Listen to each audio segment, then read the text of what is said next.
बिस्मिल्लाहिर्रहमानिर्रहीम। अस्सलाम वालेकुम। That is the last lecture of the hybridisation, जिसमें हम एसपी हाइब्रिडाइजेशन को प्रॉपर्ली डिस्कस करेंगे। एसपी हाइब्रिडाइजेशन पे भी इंडिविजुअल आपसे लॉन्ग क्वेश्चन पूछे जा सकते हैं। तो बात करते हैं जी सबसे पहले एसपी हाइब्रिडाइजेशन की डेफिनेशन की। It is the intermixing of one s and one p atomic orbital having different shape and energy to give two hybridised orbital having same shape and energy. ये आप डेफिनेशन इसके proper लिख देंगे। उसके बाद SP hybridisation के लिए आपको कुछ बातें याद रखनी है कि जब भी एसपी हाइब्रिडाइजेशन होगी तो वहां पे जो शेप ऑफ मॉलिक्यूल बननी चाहिए वो होनी चाहिए बच्चों लीनियर। एक बात एमसीक्यू के लिए, जो बॉन्ड एंगल होना चाहिए वो होना चाहिए 180 का। दूसरी बात एमसीक्यू के लिए, इसी तरह से जो एस कैरेक्टर होगा इसके अंदर एमसीक्यू के लिए आपने याद रखना है वो 50% होगा, और जो पी कैरेक्टर होगा वो भी 50% ही पाया जाएगा। और अब इसके एग्जांपल्स की हम बात करते हैं। ये चीजें आपने यहाँ पे याद रखनी। एग्जांपल में हमारे पास दो एग्जांपल हैं, फर्स्ट ईयर सेकंड ईयर दोनों को कवर कर रहे हैं हम इकट्ठे। बेरिलियम क्लोराइड है और साथ में आपके पास this one is ethyne. Acetylene भी इसको कह सकते हैं, इथाइन भी कह सकते हैं। तो इसमें सबसे पहले एग्जांपल मेंशन जब आप करते हो तो सेंट्रल एटम को आइडेंटिफाई करना। सेंट्रल एटम हमारे पास है जी कार्बन। कार्बन की इलेक्ट्रॉनिक कन्फिग्रेशन लिखी है हमने, ग्राउंड स्टेट एटॉमिक नंबर 6 है, तो ये 6 इलेक्ट्रॉन यहाँ पे हमने प्लेस कर दी। जब हम इसके एक्साइटेड स्टेट इलेक्ट्रॉनिक कन्फिग्रेशन लिखते हैं तो एज वी नो दैट ये 2s का एक इलेक्ट्रॉन जंप करके 2pz के अंदर आ जाता है।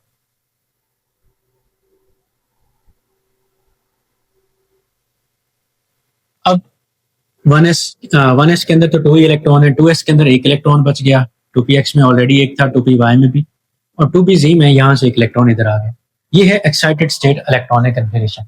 चूंकि हम जो हाइब्रिडाइजेशन की टाइप पढ़ रहे हैं वो है sp, तो हाइब्रिडाइजेशन में एक s और एक p atomic orbital take part करेगा। ये जो बाकी दो हैं दीज आर, ये अनहाइब्रिडाइज रहेंगे। ये आपने एमसीक्यू के तौर पे याद रखना है।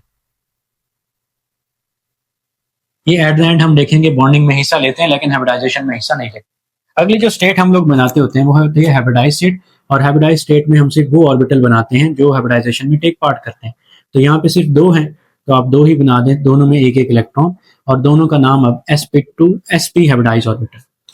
अब इनकी शेप की बात करते हैं हम, तो 2s हिस्सा ले रहा है, ये हमारे पास सपोज 2s हो गया। ऑलराउंडर है, तमाम एक्सिस पे पाया जाता है, as we know that x axis पे भी होता है, जी पे भी होता है और वी पे और वाई पे भी होता है। साथ में हिस्सा कौन ले रहा है जी 2px।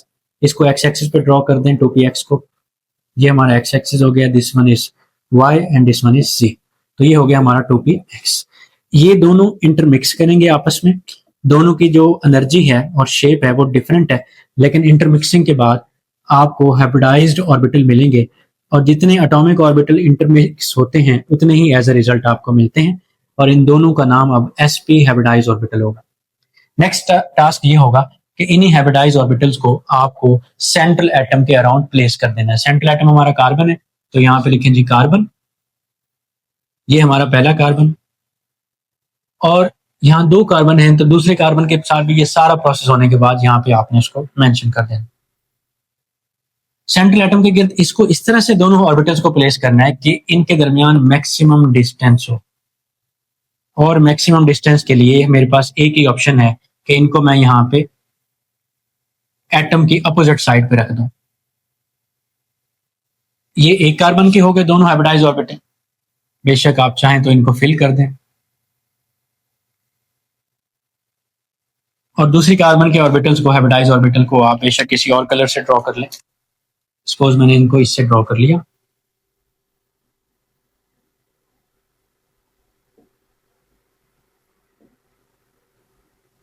आपने ख्याल रखना है कि इनकी शेप दोनों की जो है ना एक कार्बन की लीनियर होनी चाहिए। आप ये देख सकते हैं कि शेप लीनियर है और इनके दरमियान जो एंगल बन रहा है वो भी 180 का बन रहा है।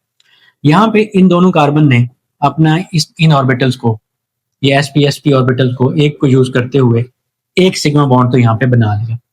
अब यहाँ पे एक इलेक्ट्रॉन है और एक यहाँ पे है, और इधर हमने देखा इसके स्ट्रक्चर को देखें तो एक एक हाइड्रोजन एक एक कार्बन के साथ जुड़ना है, तो हाइड्रोजन का s orbital directly head to head आके ओवरलैप करेगा, और यहाँ पे आपके पास एक और सिग्मा बॉन्ड बन जाएगा। ये हाइड्रोजन हो गया, एक और सिग्मा बॉन्ड, ये भी हाइड्रोजन है जी, और एक और सिग्मा बॉन्ड। शेप लीनियर है, 180 का एंगल है। यहाँ तक बात कंप्लीट हो चुकी है। अब हर कार्बन का 2p y और 2p z ऑर्बिटल यहाँ पे अभी तक अवेलेबल है जो अनहाइब्रिडाइज्ड था, और अब उनको हमने परपेंडिकुलरली प्लेस करना है। ये मैं पहले एक कार्बन का 2p y ऑर्बिटल प्लेस कर रहा हूं। दोनों का जो साइज हो लोग का कोशिश करें सेम ही रखें।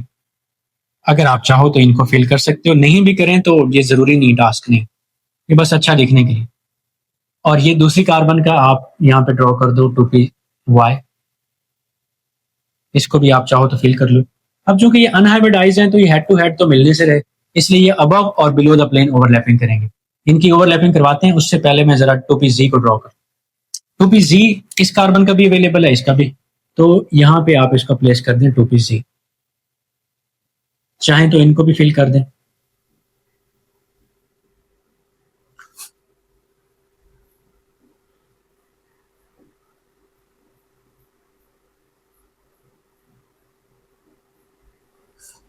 अब आपने 2pz का 2pz के साथ ओवरलैप करवाना है, यानी कि ये ग्रीन वाले का ग्रीन वाले से करवाएं, ग्रीन वाले का ग्रीन से ओवरलैप, यानी कि 2pz का 2pz से हुआ तो एक पाई बॉन्ड बना। और ये जो रेड वाला है ये हमारा है 2py, इसका आपने रेड वाले का रेड वाले से ओवरलैप करवाया तो ये दूसरा पाई बॉन्ड बना। Above and below the plane आपने ओवरलैप करवाना है। तो इस तरह से दो हमारे पास पाई बॉन्ड बन गए। अगर हम इसको देखें, कार्बन कार्बन के अंदर ट्रिपल बॉन्ड था, और जहां पे ट्रिपल बॉन्ड होता है आपको पता है वहां पे दो पाई बॉन्ड होते हैं। तो सपोज ये ऊपर वाला जो बना, एक रेड वाला, यहाँ पे ये पाई बॉन्ड बन गया, ग्रीन वाला ये नीचे वाला पाई बॉन्ड बन गया, दरमियान वाला बना है सिग्मा बॉन्ड, ये कार्बन कार्बन की वजह से हेड टू हेड, और ये वाले एक सिग्मा बॉन्ड ये हाइड्रोजन के साथ है। ये टोटल बॉन्ड आपके पास कितने हो गए? टोटल बॉन्ड्स की अगर बात करते हैं इथाइन के अंदर या एसिटाइलिन के अंदर, तो टोटल बॉन्ड्स मेरे पास बने हैं 3 और 2 5। उसमें से जो सिग्मा है वो आपके पास है 2 हाइड्रोजन की वजह से बने और एक कार्बन कार्बन में, तो 3 सिग्मा बॉन्ड है, जबकि उसमें से जो पाई है वो आपके पास 2 बॉन्ड्स है। ये एमसीक्यू के तौर पे आपने याद रखना है। इसके अलावा इसकी जो शेप है वो अगर देखी जाए तो हमने हाइब्रिडाइज ऑर्बिटल की या बॉन्डिंग मॉलिक्यूलर ऑर्बिटल्स के मुताबिक चलना था, तो उसकी शेप को हमने देखा था स्टार्टिंग में लीनियर थी, और बॉन्ड एंगल उसमें 180 का आ रहा है। तो ये हमारे पास जी शेप हो गई किस मॉलिक्यूल की? हाइड्रोकार्बन में से। इथाइन भी आप इसको कहते होते हो, या आप इसको एसिटाइलिन भी कहते हैं। तो अगली शेप हमारे पास है जी BeCl2 की। अब हम बात कर रहे हैं sp हाइब्रिडाइजेशन के लास्ट एग्जांपल की, that is BeCl2, beryllium chloride. तो इसमें सेंट्रल एटम हमारा है जी बेरिलियम, इसके इलेक्ट्रॉनिक कन्फिग्रेशन लिखेंगे हम, एटॉमिक नंबर 4 है, तो 1s2 and 2s, 2px, 2py and 2pz। सारे ऑर्बिटल लिख लेते हैं डिजेनरेटिव। इलेक्ट्रॉन है 2, तो एक यहाँ पे आ गया और एक यहाँ पे। अब अगर हम इसको एक्साइटेड स्टेट में भी लिखें तो हमारे लिए पॉसिबल नहीं है इलेक्ट्रॉन इसके अंदर लेके जाना, क्योंकि वो इनर शेल है। तो बस यही पॉसिबिलिटी है हमारे पास कि सिर्फ हम इनको ही लिख सकते हैं। तो sp हाइब्रिडाइजेशन है। sp हाइब्रिडाइजेशन में आपके पास जो हाइब्रिडाइज ऑर्बिटल होंगे वो भी 2 ही होंगे, क्योंकि अवेलेबल भी 2 ही। तो आप उनके अंदर एक एक इलेक्ट्रॉन रखो, दोनों का नाम sp पड़ जाएगा। इस तरह से ये हाइब्रिडाइज स्टेट ऑलरेडी इसकी बनी हुई है। और एक s टेक पार्ट कर है, ये s है, px टेक पार्ट कर है, px है। दोनों की शेप और एनर्जी डिफरेंट थी, इंटरमिक्स हुए, आपके पास 2 sp हाइब्रिडाइज ऑर्बिटल बन गए जिनके पास एक एक इलेक्ट्रॉन था।